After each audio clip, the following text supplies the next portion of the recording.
मेरे प्यारे दोस्तों, आप लोगों का एक बार फिर से स्वागत है आपके अपने सफलता के द्वार ITI नगर में।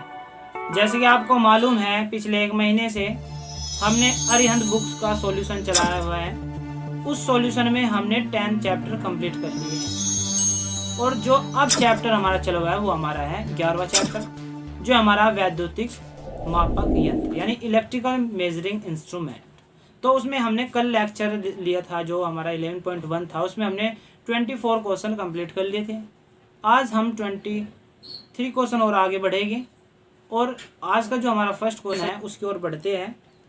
उसमें कहा है कि 25 क्वेश्चन में कि एमीटर के प्रास विस्तार के लिए शंट प्रतिरोधक हेतु किस पदार्थ का प्रयोग किया जाता है। देखिए, जो हमारा शंट प्रतिरोधक के लिए पूछ रहा है, जो हमें वोल्ट मीटर में सीरीज में लगाते हैं, सॉरी एमीटर में पैरेलल में लगाते हैं, उसके लिए पूछा है। जो हम प्रतिरोध यूज करते हैं वो किस पदार्थ का बना होता है। देखिए, जो ये प्रतिरोध होता है ये हमारा कार्बन प्रतिरोध होता है और जो उसमें हम यूज करते हैं वो हम मैग्नीन से बने प्रतिरोध का यूज करते हैं। तो ऑप्शन बी हमारा राइट आंसर हो जाएगा। बढ़ते हैं नेक्स्ट क्वेश्चन की ओर। नेक्स्ट क्वेश्चन में कहा है कि लघु अधिभार परिपथों में धारा मापन के लिए प्रयुक्त एमीटर अन्य अनुप्रयोगों से भिन्न है। लघु अधिभार परिपथ में प्रयुक्त एमीटरों में होता है। देखिए, जो कह रहा है कि लघु अधिभार परिपथ में पूछ रहा है, जो हम उसमें एमीटर यूज करते हैं उसका माप क्रम पूछ रहा है। वो माप क्रम क्या होता है? तो उसका माप क्रम होता है विस्तारित माप क्रम। क्या होता है? विस्तारित माप क्रम, जो ऑप्शन बी में दिया है। तो राइट आंसर ऑप्शन बी हो जाएगा। बढ़ते हैं नेक्स्ट क्वेश्चन की ओर। नेक्स्ट क्वेश्चन में कहा है कि 1 किलो ओम प्रति वोल्ट सुग्राहिता सेंसिटिविटी दी है वाले यंत्र का मीटर प्रतिरोध क्या होगा जबकि माप सीमा 50 वोल्ट है। देखिए, हमने सेंसिटिविटी जो सुग्राहिता होती है उसका फॉर्मूला पढ़ा था हमने। क्या था फॉर्मूला हमारी? Volt meter resistance upon volt meter माप सीमा। देखिए, वोल्ट मीटर क्या थी हमारी? माप सीमा। तो इसी फॉर्मूले में जब हमें इसकी जो हमें ये दिया है, मान दिया है, ये रखेंगे तो हमें देखो क्या मिलेगा। जो हमारी सेंसिटिविटी है वो कितनी है? 1 किलो ओम यानी 1000 ओम। 1 किलो ओम को हम 1000 ही तो लिखेंगे। तो इक्वल टू हमें क्या निकालना है? हमें मीटर के प्रतिरोध निकालना है, यानी VR हमें निकालना है, वोल्ट मीटर हमें रेजिस्टेंस निकालना है, अपॉन माप सीमा दी हमें 50 वोल्ट।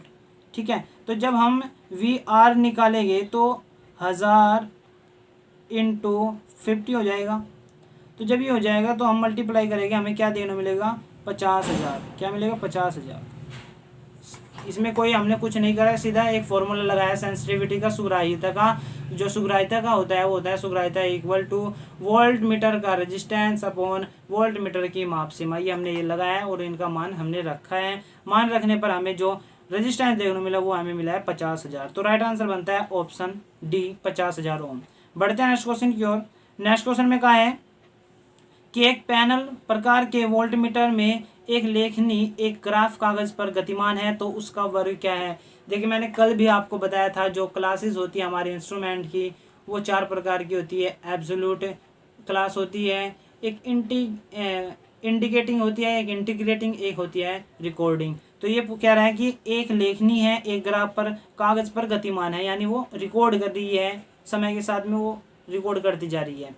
तो यही पूछ रहे हैं कि जो ये हमारा वोल्ट मीटर हुआ ये किस प्रकार का, किस क्लास का यंत्र होगा। वो हो जाएगा हमारा संग्रहण प्रकार का। देखिए, संग्रहण प्रकार को हम बोलते हैं इंटीग्रेटिंग, यानी जो समय के साथ में रिकॉर्ड करता रहता है, ये हमारा इंटीग्रेटिंग होता है। इंडिकेटिंग होता है, कल भी बताया था, जो इंडिकेट करता है। रिकॉर्डिंग होता है जो केवल रिकॉर्ड करता है। तो इसका राइट आंसर बनता है ऑप्शन डी, द्वितीयक यंत्र संग्रहण प्रकार का, यानी इंटीग्रेटिंग। बढ़ते हैं नेक्स्ट क्वेश्चन की ओर। नेक्स्ट क्वेश्चन में कहा है कि मापन के लिए निम्नलिखित में किन उपकरणों को एक समान संयोजित करेंगे। देखिए, हम मापन के लिए पूछ रहे हैं कि किन किन जो हमारे मीटर हैं उनको हम एक समान जोड़ेंगे यानी संयोजित करेंगे। ऑप्शन ए में कहा है फ्रीक्वेंसी मीटर और पावर फैक्टर। जी नहीं। वोल्ट मीटर और फ्रीक्वेंसी मीटर, वोल्ट मीटर और पावर फैक्टर, वाट मीटर। और ये जो वोल्ट मीटर और फ्रीक्वेंसी मीटर होता है हम इनको एक समान संयोजित करते हैं। तो राइट आंसर बनता है ऑप्शन बी। ये याद रखना है, जो वोल्ट मीटर और हमारा फ्रीक्वेंसी मीटर होता है इनको एक समान हम संयोजित करते हैं मापन करने के लिए। बढ़ते हैं नेक्स्ट क्वेश्चन की ओर। नेक्स्ट क्वेश्चन में कहा है कि उच्च प्रतिरोध वाले परिपथ में वोल्टता मापन के लिए उच्च आंतरिक प्रतिरोध के वोल्टमीटर का प्रयोग करना चाहिए। देखिए हमने थ्योरी में भी पढ़ा था कि जो हमारा एमीटर होता है उसमें हम समांतर क्रम में कम प्रतिरोध वाला रेजिस्टेंस जोड़ते हैं ताकि वो जो एमीटर है वो ज़्यादा करंट को झेल सके यानी सह सके। और जो हमारा वोल्ट मीटर होता है, वोल्ट मीटर में हम उसके श्रेणी क्रम में उच्च मान वाला प्रतिरोध जोड़ते हैं ताकि वो अधिक वोल्ट को सहन कर सके या झेल सके। तो यही कहते हैं कि जो उच्च प्रतिरोध वाले परिपथ में वोल्टता मापन के लिए उच्च आंतरिक प्रतिरोध के वोल्टमीटर का प्रयोग करना चाहिए। वो हमें क्यों करना चाहिए, मैंने अभी बताया कि जो वो होता है ताकि उस पर ओवरलोडिंग हो जाए वोल्टेज ही, तो वो उसको झेल सके। तो ऑप्शन डी में कहा है मीटर को ओवरलोडिंग से बचाने हेतु। ठीक है, ओवरलोडिंग से यानी वोल्टेज ज़्यादा होने से वो बचा लेता है, ओवरलोडिंग हो जाती है। तो इसका राइट आंसर बनता है ऑप्शन डी। बढ़ते हैं नेक्स्ट क्वेश्चन की ओर। नेक्स्ट क्वेश्चन में कहा है कि 3 अंकों वाले मिली वोल्टमीटर को किसी प्रतिरोधक के आर पार एमवी पात मापने के लिए संयोजित किया जाता है और पाठ्यांक फ्लैश करने लगता है। किसी वोल्टमीटर का पाठ्यांक के फ्लैश करने का कारण है। फ्लैश होता है देखिए कम ज़्यादा होना। जैसे ये हमने ये कह रहा है कि 3 अंकों वाली मिली वोल्टमीटर को हमने माप लेने के लिए उसे संयोजित करा है। तो संयोजित करते समय जो उसकी रीडिंग है वो ऊपर नीचे अप डाउन हो रही है यानी फ्लैश कर रही है, तो वो उसका क्या कारण है, यानी जो वो उसका कारण है जो हमारी उसमें बैटरी है, उस मीटर में बैटरी लगी हुई है वो यानी कमज़ोर है जिसके कारण वो फ्लैश कर रहा है। तो राइट आंसर बनता है ऑप्शन ए, मापक यंत्र की बैटरी कमज़ोर है। बढ़ते हैं नेक्स्ट क्वेश्चन की ओर। नेक्स्ट क्वेश्चन में कहा है कि वोल्टेज मापने के लिए किस यंत्र का उपयोग किया जाता है। ये साधारण सा क्वेश्चन है, आपको सबको पता है वोल्टेज किसे मापने के लिए यूज किया जाए, कौन सा यंत्र मापने के लिए यूज किया जाता है। वोल्टेज को मापने के लिए वोल्ट मीटर का यूज किया जाता है। किसका, वोल्ट मीटर का यूज किया जाता है। ठीक है, एमीटर का यूज हम कहीं में करते हैं करंट को मापने के लिए, ओम मीटर का हम यूज करते हैं रेजिस्टेंस को मापने के लिए, पावर फैक्टर का यूज करते हैं पावर फैक्टर के। तो इनके नामों से ही पता लग जाता है कि ये मीटर किसके लिए उपयोगी है। बढ़ते हैं नेक्स्ट क्वेश्चन की ओर। नेक्स्ट क्वेश्चन में कहा है कि यंत्र की सुग्राह्यता की इकाई है। देखिए मैंने अभी सुग्राह्यता का फॉर्मूला बताया था कि वोल्ट मीटर का रेजिस्टेंस अपॉन वोल्ट मीटर की सहन सीमा। देख जो रेजिस्टेंस है उसकी क्या होती है, उसकी होती है हमारी ओम, और अपॉन में सहन सीमा होती है हमारी वोल्ट में, तो ओम अपॉन वोल्ट बन जाएगा। तो यही पूछा है, सुग्राह्यता की इकाई वो होती है हमारी ओम प्रति वोल्ट। ठीक है, बढ़ते हैं नेक्स्ट क्वेश्चन की ओर। नेक्स्ट क्वेश्चन में कहा है कि नीचे प्रदर्शित चित्र में वोल्टमीटर विधि द्वारा 3 फेज स्टार्टर मोटर टर्मिनल की पहचान हेतु संबंध दर्शाया गया है। तो यदि चित्र में प्रदर्शित टर्मिनल सही है तो वोल्टमीटर वीबी निम्न। देखिए पहले ये देखिए जो हमारा चित्र है इसमें हमारे टर्मिनल सही है। ये कहता है कि अगर सही है तो वीबी में जो ये वीबी है इसमें इसकी जो रीडिंग है ये पूछी है। देखिए ए में यही रीडिंग दिखाता जो हमारी सप्लाई में आई है। ये क्यों दिखाता, क्योंकि हमें पता है कि समांतर क्रम में हमारी प्रत्येक शाखा में वोल्टेज का मान वही होता है जो हमारी सोर्स वोल्टेज होती है, और श्रेणी में वो कम ज़्यादा हो जाता है जितना रेजिस्टेंस लगा होता है। तो देखिए जो अगर वी की बात करता तो हम बोलते कि 240 ये रीडिंग होगी, लेकिन ये वी की बात कर रहे हैं जो श्रेणी क्रम में यहाँ पे जुड़ा हुआ है, तो इसकी रीडिंग हो जाएगी जो हमारी सोर्स है यानी 240 है उससे अधिक वो दिखाएगा ये वोल्टेज। तो देखिए आपूर्ति वोल्टेज 240 वोल्ट नहीं जी, बी देखिए बी ऑप्शन है आपूर्ति वोल्टेज से अधिक, यानी जो 240 आई है इससे अधिक वो दर्शाएगा। तो ऑप्शन बी इसका राइट आंसर बन जाता है। बढ़ते हैं नेक्स्ट क्वेश्चन की ओर। नेक्स्ट क्वेश्चन में कहा है कि three phase 3 element energy meter 415 volt 50 hertz है, इसकी प्रेशर कॉइल निम्न दर की होगी। देखिए थ्री एलिमेंट एनर्जी मीटर दिया है तो इसमें 1 मीटर की वैल्यू दी है इसने 415 वोल्ट है। ठीक है, 1 एलिमेंट की। तो ये पूछ रहा है कि अगर प्रेशर कॉइल है इसमें तो कितने निम्न दर की होगी, वो भी 415 की होगी। कितने की होगी, 415 की। तो राइट आंसर बनता है ऑप्शन सी। बढ़ते हैं नेक्स्ट क्वेश्चन की ओर। नेक्स्ट क्वेश्चन में कहा है कि उच्च प्रतिरोध वाले परिपथ में वोल्टता मापन के लिए उच्च आंतरिक प्रतिरोध के वोल्टमीटर का प्रयोग करना चाहिए। इसका मुख्य देखिए ये जो 30 क्वेश्चन आया था वही है, बिल्कुल ये रिपीट हो गया क्वेश्चन। तो मैंने बताया था कि जो हम वोल्टमीटर के श्रेणी क्रम में उच्च मान का प्रतिरोध जोड़ते हैं वो हम इसलिए जोड़ते हैं जो वोल्टेज की ओवरलोडिंग होती है उसे सहन कर सके, तो मीटर को ओवरलोडिंग से बचाता है। ये इसका राइट आंसर बनता है। नेक्स्ट क्वेश्चन में देखो, नेक्स्ट क्वेश्चन में कहा है कि अज्ञात मान की वोल्टता नापने के लिए निम्न में से किसका प्रयोग सर्वप्रथम किया जाता है। देखिए ये पूछ रहा है कि हमारे पास में वोल्टेज आई हुई है, सोर्स आया हुआ है, तो उसका हमें मान नहीं पता है, हमें अज्ञात मान का वोल्टेज स्रोत है वो, तो हम उसे नापने के लिए सबसे पहले क्या करते हैं। देखिए हमारे पास में ये मल्टीमीटर है, वोल्ट मीटर तो हमारे पास में नहीं है, मल्टीमीटर में सारे मीटर आ जाते हैं। तो देखिए माने एसी आई हो हमारे पास में वोल्टेज, मैंने इसे वोल्ट मीटर पर यहाँ पे सेट कर लिया। ये कहता है कि अज्ञात मान की हमें नहीं पता कि कितना मान है, उस जो हमारा सोर्स है उसका कितना मान है। तो जब मुझे मान नहीं पता तो यहाँ पे दिया है इसने 200 750 वोल्ट। जब मुझे मान नहीं पता तो मैं उसको सबसे अधिक मान वाले पे उसको सेट करूँगा। 200 पे मैं नहीं सेट करूँगा, क्या पता वो 500 वोल्ट की हो, अगर 500 वोल्ट की होगी तो ये फट सकता है। तो जो हमारा 750 वोल्ट है, मैं जो सबसे अधिक मान है उस पर उसको सेट करूँगा। तो यही कहा है इसमें जो अज्ञात मान की वोल्टता नापनी है, तो जो निम्न हमें ऑप्शन दिए है इसमें बताना है हमें कौन से पर हम सेट करेंगे। 0.5 वोल्ट पर, 5.0 वोल्ट पर, 50 वोल्ट पर या 500 वोल्ट पर। देखिए सबसे अधिक इसमें 500 वोल्ट दिया गया है, तो मैं इसी पर सेट करूँगा। ठीक है, तो आपको भी याद रखना है, चाहे आप करंट मापे, चाहे आप प्रतिरोध मापे, चाहे आप वोल्टेज मापे, कुछ भी मापे, आपको सीधा जो सबसे अधिक होगा उस पर आपको सेट करना है, यदि आपको उसका नहीं पता है। अगर आपको पता है कि 150 वोल्ट है तो आप उसे 200 पर सेट कर लेंगे, लेकिन अगर अज्ञात है, पता नहीं है, तो आप उसको उस पर सेट करोगे जो सबसे अधिक होगा। तो राइट आंसर बनता है ऑप्शन डी 500 वोल्ट पर। बढ़ते हैं नेक्स्ट क्वेश्चन की ओर। नेक्स्ट क्वेश्चन में कहा है कि वोल्ट मीटर का पाठ्यांक का क्या प्रभाव पड़ेगा जब प्रतिरोध की कुंजी बंद कर दी जाए। देखिए ये डायग्राम देखिए आप, इस डायग्राम में कह रहा है कि ये वोल्ट मीटर लगा हुआ है यहाँ पे, अगर मैं इस कुंजी को बंद कर दूं तो इस वोल्ट मीटर पर क्या प्रभाव पड़ेगा। मैं कहूँगा ये बढ़ जाएगा। बढ़ क्यों जाएगा बता देता हूँ मैं आपको। देखिए फिलहाल यहाँ पे हमारा क्या है, ये हमारा यहाँ पे बंद, ये खुला हुआ है, यानी ये तो हमारा काम ही नहीं कर रहा है। ठीक है, फिलहाल हमारा क्या है कि यहाँ पे एक रेजिस्टेंस लगा है, यहाँ पे एक रेजिस्टेंस लगा है, तो हमारा क्या क्रम बना हुआ है, श्रेणी क्रम। तो श्रेणी क्रम में हमें पता है जो हमारी वोल्टेज होती है वो डिवाइड हो जाती है, और पैरेलल में समांतर क्रम में हमारी वोल्टेज सेम रहती है।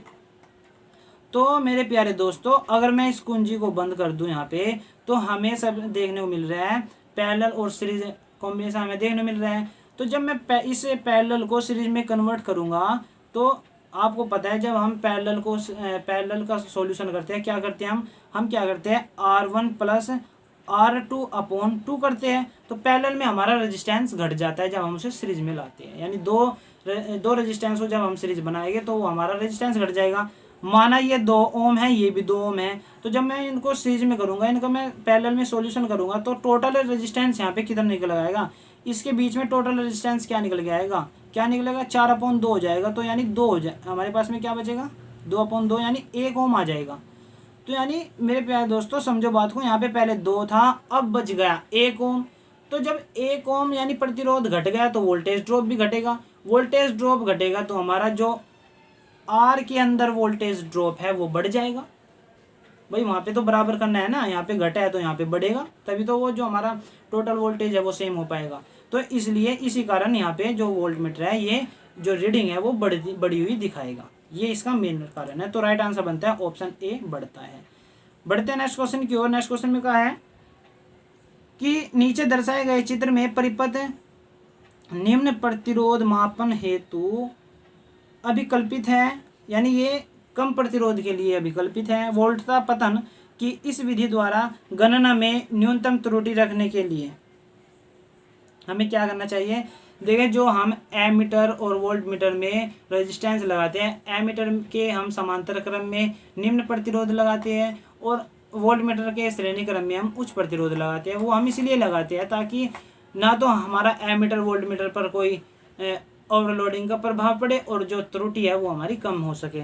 तो ऑप्शन ए में जो कहा है एमीटर का प्रतिरोध निम्न तथा वोल्ट मीटर का प्रतिरोध उच्च होना चाहिए, ये राइट आंसर बन जाता है। बढ़ते हैं नेक्स्ट क्वेश्चन की ओर। नेक्स्ट क्वेश्चन में कहा है कि ओम मीटर को उपयोग में लाने से पूर्व यह आवश्यक है।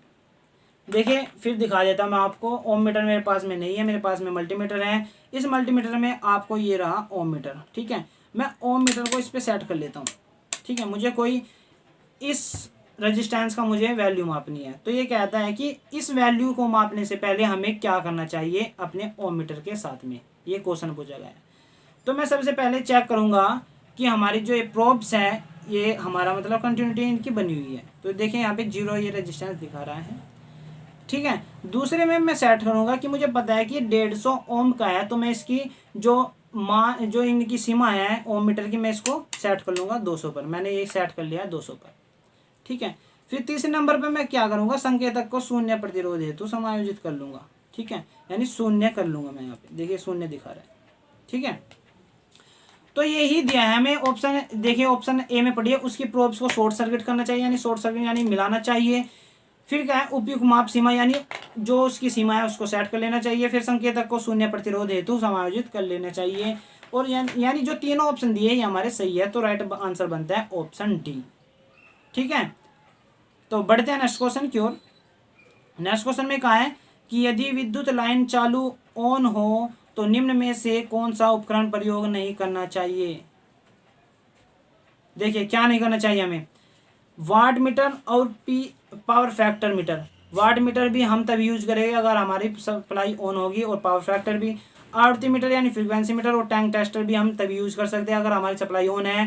फेज कर्व मीटर और ऊर्जा मीटर भी हम तभी यूज कर सकते हैं अगर हमारी सप्लाई ऑन है। लेकिन जो ओम मीटर और मैगर है जो प्रतिरोध को मापते हैं, ये हम तभी यूज करते हैं जब हमारी सप्लाई ऑफ होती है।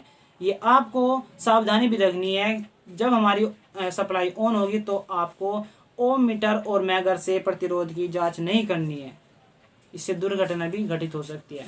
तो जो इसका राइट आंसर बनता है वो बनता है ऑप्शन डी। ओम मीटर और मैगर को हमें जब हमारी लाइन ऑन हो तो हमें ये यूज नहीं करना चाहिए। तो बढ़ते हैं नेक्स्ट क्वेश्चन की ओर। नेक्स्ट क्वेश्चन में देखो सूची दी है, इसका हमें मिलान करना है, ठीक है। तो देख लेते हैं सूची में क्या क्या दिया है। सूची फर्स्ट में दिया है निम्न प्रतिरोध मापन के लिए हम क्या यूज करते हैं, हम पोस्ट ऑफिस का यूज करते हैं, जो हमारा पोस्ट ऑफिस बॉक्स होता है। तो इसका मिलान हो जाएगा ऑप्शन 3 से। बी में कहा है अति उच्च प्रतिरोध मापन के लिए, हमने उसमें भी पढ़ा था जो हमारा डीसी सर्किट आया था, उसमें पढ़ा था कि जो हम उच्च प्रतिरोध का मान यूज कर मापते हैं तो वो हम मापते हैं मैगर से। किससे मापते हैं, मैगर से। राइट आंसर बनता है फोर्थ से। डीसी परिपथ में KWH मापन के लिए क्या यूज करते हैं, वो करते हैं हम इलू थॉमस वोट घंटा मीटर, ठीक है। किसका, इलू थॉमस वोट घंटा मीटर, ये हमारा मीटर का नाम है। और डी कहते हैं उच्च आवृत्ति पर धारा मापन के लिए उपयुक्त। उच्च आवृत्ति यानी हाई फ्रीक्वेंसी को मापने के लिए करते हैं हम थर्मोकपल यंत्र का। तो देखिए जो राइट आंसर बनता है वो बनता है ऑप्शन डी, क्योंकि इसमें ए का तीसरा, बी का चौथा और सी का पहला, डी का दूसरा, ये राइट आंसर बन जाता है ऑप्शन डी। बढ़ते हैं नेक्स्ट क्वेश्चन की ओर। नेक्स्ट क्वेश्चन में कहा है कि ओम मीटर में एक पोटेंशियोमीटर के लिए लगाया जाता है। ओम मीटर में जो पोटेंशियोमीटर लगाते हैं हम, वो क्यों लगाते हैं, मैं आपको डायग्राम दिखा देता हूँ, सर्किट डायग्राम। ये हमारा ओम मीटर है, तो ये जो ये लगा है हमारा क्या है, ये हमारा पोटेंशियोमीटर लगा है। तो ये हम यूज क्यों करते हैं, हम ये यूज करते हैं शून्य समायोजक प्रतिरोध के रूप में, यानी जो हमारा प्रतिरोध है हम उसे शून्य कर सके। तो ठीक है, क्वेश्चन की ओर बढ़ते हैं। क्वेश्चन में कहा है कि ओम मीटर में एक पोटेंशियोमीटर क्यों यूज करते हैं, वो करते हैं हम शून्य समंजन के लिए। तो राइट आंसर बनता है ऑप्शन सी। बढ़ते हैं नेक्स्ट क्वेश्चन की ओर। नेक्स्ट क्वेश्चन में कहा है कि किस यंत्र का उपयोग प्रत्यक्षतः माध्यम प्रतिरोध मापने के लिए किया जाता है। देखिए जो हम माध्यम प्रतिरोध मापने के लिए यूज करते हैं वो हम मैगर का यूज करते हैं। मैगर का नहीं, ओम मीटर का। मैगर का तो हम तब यूज करते हैं जब हमें उच्च मान का प्रतिरोध मापना होता है। तो एमीटर का हम करंट के लिए करते हैं, वोल्ट मीटर का हम वोल्टेज के लिए करते हैं, मैगर और ओम मीटर का हम प्रतिरोध के लिए करते हैं। लेकिन मैगर का हम उच्च प्रतिरोध के लिए यूज करते हैं और ओम मीटर का हम सामान्य या माध्यम प्रतिरोध के माप के लिए यूज करते हैं। तो राइट आंसर बनता है ऑप्शन सी। बढ़ते हैं नेक्स्ट क्वेश्चन की ओर। क्वेश्चन नंबर 46 आज का हमारा लास्ट क्वेश्चन होगा, ठीक है। देखते हैं क्या कहता है। 125 ओम नापने के लिए मल्टीमीटर की निम्न में से कौन सी माप सीमा उपयुक्त होगी। देखिए 125 ओम को मापने के लिए हम R/10 का यूज करें। जो हमारी माप सीमा होगी वो हमारी R/10 होगी। जो क्या होगी, R/10, ये आपको याद रखना है। तो मेरे प्यारे दोस्तों, मुझे उम्मीद है आपको आज के क्वेश्चन बहुत ही अच्छे से समझ में आए होंगे। और अगर आपको पीछे के लेक्चर देखने हैं, आप प्ले लिस्ट में जाकर उन लेक्चर को अच्छे से समझ सकते हैं। हमने उसमें 10 चैप्टर हमने कंप्लीट कर लिया है और प्ले लिस्ट का आपको लिंक डिस्क्रिप्शन बॉक्स में मिल जाएगा। ठीक है, तो मेरे प्यारे दोस्तों, मुझे उम्मीद है आपको वीडियो अच्छी लगी होगी। अगर अच्छी लगी है तो वीडियो को लाइक करें और अपने दोस्तों को भला चाहते हैं तो शेयर करें। और हाँ, नेक्स्ट लेक्चर का समय पर नोटिफिकेशन पाने के लिए हमारे ITI नगर को सब्सक्राइब करें और घंटी का बटन दबाएं। तो इसलिए मिलते हैं नेक्स्ट लेक्चर में। Tata and bye bye. Press the bell icon on the YouTube app and never miss another update.